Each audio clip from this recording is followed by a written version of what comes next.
আজ আমরা আলোচনা করব সমাজের একটি অবহেলিত ছেলের জীবন কিভাবে বদলে গেল এবং তার অহংকারের পতন কিভাবে শেষ হলো। স্পাইডার-ম্যানের অন্যতম ভয়ঙ্কর খলনায়ক ইলেকট্রিক ম্যান। তিনি শুধু শক্তিশালী নন, বরং স্পাইডার-ম্যানের জন্য এক বিশেষ ধরনের চ্যালেঞ্জও। চলুন শুরু করি তার গল্প থেকে। ইলেকট্রো, আসল নাম ম্যাক্স ডিলন। সে একজন সাধারণ মানুষ, যার জীবন মোটেও সহজ ছিল না। ছোটবেলায় সে সবসময় চাইতো বড় কিছু করতে, কিন্তু সমাজ এবং পরিবেশ তাকে সীমিত করে রেখেছিল। ম্যাক্স একজন বিদ্যুৎ লাইনের টেকনিশিয়ান হিসেবে কাজ করত, অর্থাৎ মানুষের দৈনন্দিন জীবনের বিদ্যুৎ সংযোগ দেওয়া বা মেরামত করা তার কাজ ছিল। ম্যাক্সের জীবনের একদিকটা আমরা দেখতে পাই, সে একাকী, অবমূল্যায়িত এবং নিজের স্থান খুঁজে পাচ্ছে না। এই মানসিক চাপই পরবর্তীতে তাকে শক্তিশালী ও বিপজ্জনক ব্যক্তি বানায়। সে একটি কোম্পানির আন্ডারে ছোট পদে চাকরি করত। রাস্তার মধ্যে একদিন তালা খোলার কারণে তার হাত থেকে ফাইলগুলো পড়ে যায় এবং গাড়ির ধাক্কা থেকে রক্ষা করে স্পাইডার-ম্যান, আর তার ফাইলগুলো একত্রিত করে তার হাতে দেয় এবং তাকে সান্ত্বনা দেয়।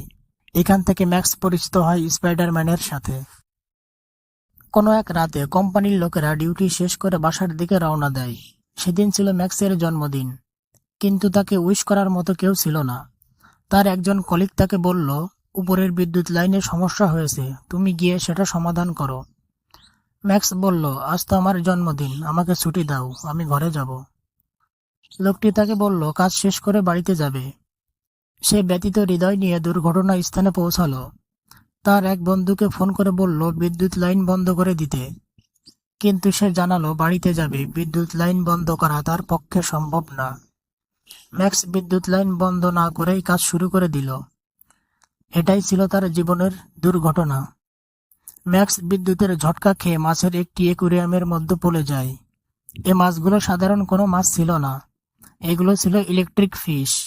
এখান থেকে শুরু হয়ে গেল তার জীবনের পরিবর্তনের ঘটনা। ম্যাক্সের দেহে বড় পরিমাণ বিদ্যুৎ প্রবাহিত হয়। এ দুর্ঘটনার পর সে নিজেকে আর দুর্বল মানুষ হিসেবে দেখত না। তার শরীর থেকে বিদ্যুৎ বের হয়, যা দিয়ে সে বিদ্যুতের মতো দ্রুত গতি এবং বিস্ফোরক শক্তি ব্যবহার করতে পারে। এবার ম্যাক্স কেবল একজন মানুষ নয়, বরং একটি বিদ্যুতের অস্তিত্ব হয়ে যায়, একদম নতুন এক ধরনের শক্তিশালী চরিত্র। শক্তি পাওয়ার পর ম্যাক্সের মন মানসিকতা পুরোপুরি বদলে যায়। সে শুরু করে নিজের প্রতি অন্যায় এবং অবমূল্যায়নের প্রতিশোধ নেওয়া। আর শুধু মানুষের মতো ভাবত না, তার চোখে সব মানুষের ওপর রাগ এবং হতাশা দেখা যায়। একের পর এক প্রতিশোধ নিতে থাকে। মানুষের প্রতি তার ঘৃণা জন্ম হয়। বিদ্যুতের শক্তি দিয়ে সবকিছু ধ্বংস করে দিতে থাকে।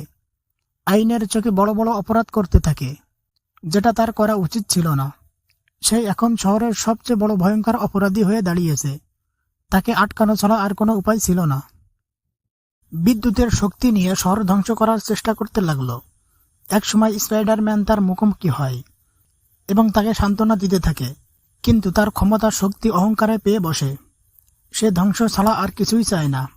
স্পাইডার-ম্যান তার দুর্বলতা খুঁজে নেয় এবং তাকে থামাতে সক্ষম হয়।